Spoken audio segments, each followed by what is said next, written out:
আসসালামু আলাইকুম ওয়া রাহমাতুল্লাহি ওয়া বারাকাতুহু। আলহামদুলিল্লাহ ওয়াসসালাতু ওয়াসসালামু আলা রাসূলিল্লাহ। আসলাফ একাডেমি কর্তৃক আয়োজিত রুকিয়া শারঈয়ার ১৭তম দার্সে আপনাদেরকে স্বাগতম। গত দার্সে আমরা মনোরোগ নিয়ে বা মানসিক সমস্যা বা মেন্টাল ডিসঅর্ডার নিয়ে কিছু আলোচনা করেছি, মোটা দাগে কিছু কথা। এই দার্সে আমরা মেন্টাল ডিসঅর্ডার কি কি আছে কিছু বিশেষ প্রকার ইনশাআল্লাহ আলোচনা করব। তো চলুন শুরু করি। একটা লিস্ট আমরা দেখতে পাচ্ছি যে কিছু মনোরোগ বা মানসিক সমস্যা, একটা হচ্ছে সিজিফ্রেনিয়া, হিস্টেরিয়া, হ্যালুসিনেশন, মৃগী রোগ, বাইপোলার ডিসঅর্ডার, বিষণ্ণতা, মেজর ডিপ্রেসিভ ডিসঅর্ডার। এগুলো শুধুমাত্র মানসিক সমস্যা বা মানসিক রোগ নয়, এছাড়াও আরো বিভিন্ন মানসিক রোগ রয়েছে। এগুলো শুধুমাত্র কিছু উদাহরণ হিসাবে উল্লেখ করা হলো, যে আমরা কিছু ধারণা অর্জন করবো ইনশাআল্লাহ এগুলো সম্পর্কে। প্রথমে সিজোফ্রেনিয়া একটি জটিল মানসিক রোগ। এই রোগের লক্ষণ হচ্ছে চিন্তা, প্রত্যক্ষণ, অনুভূতি প্রকাশের মধ্যে সঙ্গতি না থাকা। একজন সিজোফ্রেনিয়ার রোগী, তার চিন্তা হয় অসংলগ্ন, তার দৃষ্টি বা প্রত্যক্ষণ হয় ত্রুটিপূর্ণ। একজন সুস্থ মানুষের অনুভূতি একজন সিজোফ্রেনিয়া রোগীর অনুভূতি এক হয় না। সে এমন অনেক কিছু অনুভব করে আসলে যে অনুভব করার বিষয় নয়, অর্থাৎ যে আসলেই বাস্তব নয়। সিজোফ্রেনিয়া রোগীর অদ্ভুত অদ্ভুত আচরণে তার পরিবার পরিচিতরাও সংশয়ে পড়ে যান। সিজোফ্রেনিয়া রোগী কখনো কখনো নিজেকে এমন সুপ্রিম পাওয়ারের মনে করে, তো তার অবস্থা দেখে অন্যরা মনে করে আসলেই কি সত্যি সে এত সুপ্রিম পাওয়ার, এমন একটা অবস্থা হয়ে যায়। সে এমন এমন গায়েবের সংবাদ দিতে থাকে, সে এমন এমন কথা বলতে থাকে, অন্য কনফিউজ হয়ে যায় এটা কি আসলে সত্য, বা সত্য হয়ে গেল হুট করে কোনোটা মিলে গেল, তখন আরো বেশি কনফিউজড। তাহলে সত্যি সে অনেক কিছু জানে, তাছাড়া এটা মিলল কি করে, ইত্যাদি। তো সিজোফ্রেনিয়া রোগী সে অনেক ধরনের কথা বলতে পারে, যেটা আসলে স্বাভাবিক না। অর্থাৎ কখনো কখনো তার পঞ্চইন্দ্রিয় একটু বেশি কাজ করে, কখনো কখনো একটু কম কাজ করে।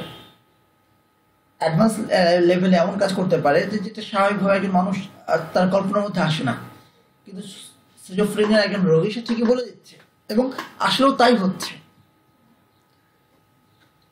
তো সিজোফ্রেনিয়া রোগীর অদ্ভুত অদ্ভুত আচরণে তার পরিবার ও পরিচিতরাও সংশয়ে পড়ে যান। তাদের পক্ষে সামাজিকভাবে বা পারিবারিকভাবে রোগীর সাথে মানিয়ে চলাটাও কঠিন হয়ে দাঁড়ায়। মনোবিজ্ঞানীরা এই রোগকে অনেক সময় মানসিক রোগের ক্যান্সার হিসাবেও উল্লেখ করেন। সিজোফ্রেনিয়া রোগ আসলে কেন হয়, এর আসল ট্রিটমেন্ট কি, দুটো কোনোটাই প্রকৃত অর্থে ডাক্তার এখনো আবিষ্কার করতে পারেননি। তারা যা করেছেন সবই হলো কিছু ধারণা, কিছু ভাষা জ্ঞান। সাধারণত সিজোফ্রেনিয়ার রোগীর লং টার্ম ইফেক্ট পড়ে, তার এক ধরনের অনাগ্রহ তৈরি হয়, তার মধ্যে চিন্তার অক্ষমতা তৈরি হয়, সে কোনো বিষয় চিন্তা করতে পারে না বা সে চিন্তা করেও না। আবেগহীনতা, কোনো আবেগ নাই, নিরাবেগ সমস্ত কিছুতে। তার বাবা মারা গেছে, তার কোনো খোঁজই নাই। এই যে কান্না করা, হাসা, এইসবকে আবেগ। প্রচন্ড খুশি সংবাদ, যেন মনে হচ্ছে এটা তো দৈনন্দিন জীবনের একদমই স্বাভাবিক একটা ব্যাপার, কোনো আবেগ নেই। বিচ্ছিন্নতা, সমাজ থেকে বিচ্ছিন্ন থাকা, পরিবার থেকে বিচ্ছিন্ন থাকা, স্বামী থেকে বিচ্ছিন্ন থাকা। সিজোফ্রেনিয়া রোগীর মধ্যে এমন বিশ্বাস সৃষ্টি হয় যার কোনো ভিত্তি নেই।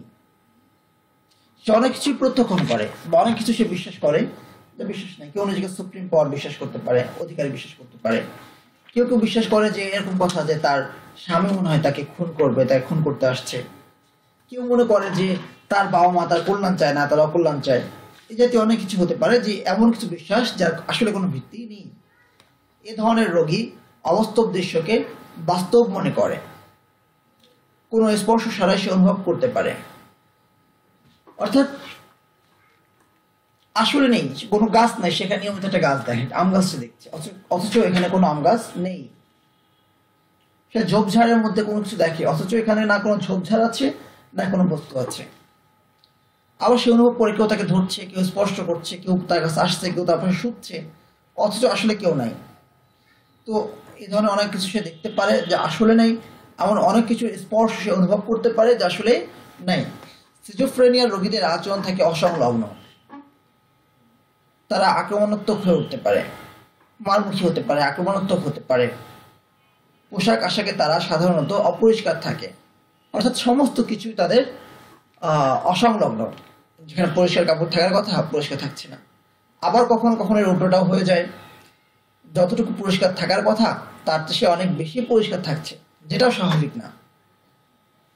বিপরীত লিঙ্গ এবং পরিবারের সদস্যদের সাথে ঘনিষ্ঠ সম্পর্ক রাখতে না পারা।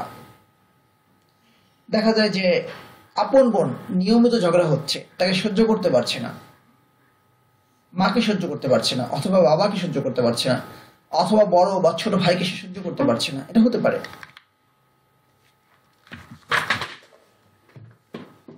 সিজোফ্রেনিয়া যেমন একটি রোগ, ঠিক একইভাবে একটি মানসিক রোগ হলো হিস্টেরিয়া। হিস্টেরিয়া বলতে সাধারণ অর্থ বোঝায় অনিয়ন্ত্রিত আবেগের আধিক্য। অর্থাৎ হিস্টেরিয়া রোগটি মূলত আবেগের মধ্য দিয়ে প্রকাশিত হয়। যেমন হিস্টেরিয়া এক ধরনের মানসিক রোগ, এর সঙ্গে কোনো না কোনো ধরনের প্রেরণা বা চাওয়া পাওয়ার ব্যাপার জড়িত। সামান্য একটু সে কষ্ট পেল, সে চাইলো যে তার স্বামী তার জন্য কাজটি করুক, সে করেনি, সে প্রচণ্ডভাবে রেগে গেল, রেগে তার মধ্যে অসংলগ্ন আচরণ প্রকাশ করতে শুরু করলো। ক্লাসে পড়া বলার জন্য শিক্ষক দাঁড় করিয়েছে, সে ভয়ে সে অজ্ঞান হয়ে পড়ে গেল। এই যে ভয় পায়, একটা আবেগ। কেউ তাকে একটা গালি দিয়েছে, সে কষ্ট পেল, সে 3 দিন না খেয়ে থাকলো, তার ঘুম হচ্ছে না, সে কষ্ট পাচ্ছে, তার হাত কাঁপছে, সে অজ্ঞান হয়ে যাচ্ছে। তো হিস্ট্রি এক ধরনের মানসিক রোগ, যা মানুষের আবেগের আধিক্যকে বোঝায়। এর সঙ্গে কোনো না কোনো ধরনের প্রেরণা বা চাওয়া পাওয়ার ব্যাপার জড়িত। এই চাওয়া পাওয়াগুলো যেমন বাস্তবিক হতে পারে, তেমনি কাল্পনিকও হতে পারে। হিস্ট্রিয়ায় আক্রান্ত রোগী ভয় পেয়ে বা রাগে আত্মনিয়ন্ত্রণ হারিয়ে ফেলে, হঠাৎ হঠাৎ অজ্ঞান হয়ে যেতে পারে। রাগে কেউ অজ্ঞান হয়ে যায়, কেউ ভয়ে অজ্ঞান হয়ে যায়, একটুতে একটু। কেউ দাঁত কিরমির করে, কেউ নিয়ন্ত্রণহীনভাবে হাসতে থাকে, কেউ কাঁদতে থাকে, দাঁতে দাঁত লেগে যাওয়া, শরীর ভারী হয়ে আসা, মাথা ব্যথা করা, প্রচণ্ড মাথা ব্যথা বেড়ে যায় যখন সে রাগ করে অথবা সে ভয় পায়, নিঃশ্বাস নিতে না পারা, কাঁপুনি ইত্যাদি। তো হিস্টেরিয়া রোগী তার কোনো কোনো রোগ মানসিকভাবে প্রকাশিত হতে পারে, আবার কারো কারো রোগ শারীরিকভাবেও প্রকাশিত হতে পারে। এরপর আমরা আছি হ্যালুসিনেশনের ক্ষেত্রে।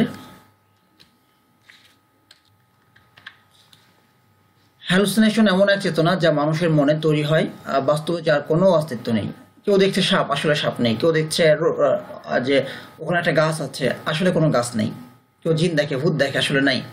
এর কাছাকাছি বিষয় হলো ইলুশন। ইলুশন হলো বাস্তবের এক বিষয়কে ভিন্নভাবে অনুভব করা। হ্যালুসিনেশন এবং ইলুশন দুটো কাছাকাছি হলেও দুয়ের মধ্যে একটা ব্যবধান আছে। যেমন ধরুন, রাস্তায় হঠাৎ একটা রিক্সার চাকা বাস্ট করলো, সবাই হুড়োহুড়ি দৌড়াদৌড়ি শুরু করলো, ভাবলো ককটেল ফেটেছে।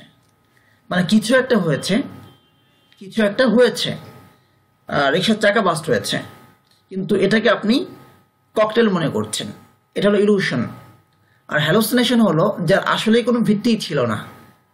যেমন আপনার কাছে মনে হচ্ছে কেউ যেন দরজা নক করছে, আসলে কেউ দরজা নক করছে না, কোনো আওয়াজ নাই, এটা হলো হ্যালুসিনেশন। আরেকটা হলো দূরে কেউ হাতুড়ি দিয়ে কাজ করছে, আপনার কাছে মনে হচ্ছে কেউ যেন আপনার দরজায় নক করছে, এটা হলো ইলুশন। তো যাই হোক, হ্যালুসিনেশন তৈরি হতে পারে চোখ, কান, নাক, জিহ্বা, ত্বক, এই পঞ্চ ইন্দ্রিয়ের সবটাতেই হ্যালুসিনেশন হতে পারে। মানসিক রোগের ক্ষেত্রে কান আর ত্বকের অর্থাৎ শব্দ স্পর্শ হ্যালুসিনেশন বেশি দেখা দেয়। অর্থাৎ হ্যালুসিনেশনের রোগী সাধারণত শব্দের হ্যালুসিনেশনটা বেশি তৈরি হয়, যে সে শুনতে পাচ্ছে, আসলে কোনো কিছু নাই, এবং সে স্পর্শ অনুভব করছে। কেউ জিনের স্পর্শ অনুভব করে, কেউ মনে করে কেউ তার শরীরের মধ্যে দিয়ে কোনো একটা সাপ তুলে যাচ্ছে, সাপ বের হচ্ছে, হ্যাঁ, পোকা তার চামড়ার মধ্যে ঢুকে আছে, এটা হলো স্পর্শ। তো শব্দ এবং স্পর্শ মানে কান এবং ত্বক, এই দুটি ক্ষেত্রে হ্যালুসিনেশন বেশি তৈরি হলেও অন্যান্য ইন্দ্রিয় হ্যালুসিনেশন তৈরি হতে পারে। আসলে কি জানেন, হ্যালুসিনেশন কোনো রোগ নয়, এটা হলো রোগের একটা উপসর্গ। সুতরাং আমাদেরকে বের করতে হবে এই হ্যালুসিনেশন কেন তৈরি হচ্ছে। এই হ্যালুসিনেশন জাদুর প্রভাবে হতে পারে, যেটা শয়তান মূলত ওয়াসওয়াসা দিচ্ছে। মাস্ত শয়তান থেকে হতে পারে, শয়তানের ওয়াসওয়াসা। শয়তানের ওয়াসওয়াসা তো এমন একটা জিনিস যার আসলে কোনো ভিত্তি নাই, কিন্তু মনে হচ্ছে যেন আছে। কেন হচ্ছে?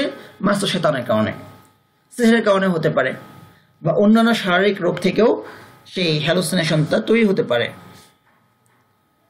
যেমন আমরা বলতে পারি ত্বকের হ্যালুসিনেশন সাধারণত নেশার কারণে হয়। যেমন কোকেইন সেবনকারীর অনেক সময় ভাবে, যারা কোকেইন সেবন করে তারা অনেক সময় ভাবতে পারে যে তাদের চামড়ার নিচে কীট হাঁটছে, একে বলে ফর্মিফিকেশন।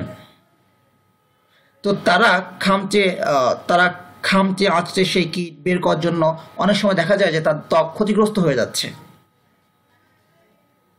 তো আবার সিজোফ্রেনিয়া যে রোগে আক্রান্ত, সেও এই যে স্পর্শের যে হ্যালুসিনেশন, এই রোগে সে আক্রান্ত হতে পারে। দৃষ্টি হ্যালুসিনেশন হতে পারে, যেমন দৃষ্টি হ্যালুসিনেশন একজন ব্যক্তি আক্রান্ত হলো, সে এমন কিছু দেখতে পাচ্ছে যে আসলে চোখের সামনে নেই, তারা চোখে কোনো বস্তু, ডিজাইন, মানুষ বা আলো ঝলকানি দেখতে পায়। দৃষ্টি হ্যালুসিনেশন সাধারণত ব্রেনের অর্গানিক কোনো সমস্যা হয়েছে এই কারণে হতে পারে। যেমন ব্রেন টিউমার, একজন ব্রেন টিউমার আক্রান্ত, তার মধ্যে এই রোগটা বেশি দেখা দিতে পারে। ঠিক একইভাবে অ্যালকোহলে আসক্ত হলে কোনো ব্যক্তি বা মদ গ্রহণ করলে তার মধ্যে এক ধরনের হ্যালুসিনেশন তৈরি হতে পারে, দৃষ্টি হ্যালুসিনেশন। তো গন্ধে হ্যালুসিনেশনও তৈরি হয়, যেমন কেউ পচা উৎকট গন্ধ পাচ্ছে, কেউ আবার ঘ্রাণও পাচ্ছে। এটা হয় কেন? স্নায়ুতন্ত্র ক্ষতিগ্রস্ত হলে। তো এটা বেশি হয় মৃগী রোগীদের ক্ষেত্রে। মৃগী রোগীরা খিঁচুনি আসার আগ মুহূর্তে নাকে বারবার পোড়া গন্ধের মতো বাজে গন্ধ পায়, কেউ কেউ আবার সুগন্ধ পেতে পারে। তো এইভাবে বিভিন্ন ধরনের স্বাদের হ্যালুসিনেশনে জিভ ও মুখের ভিতরে কোনো কিছু না থাকা সত্ত্বেও স্বাদ ঘন অনুভব হয়।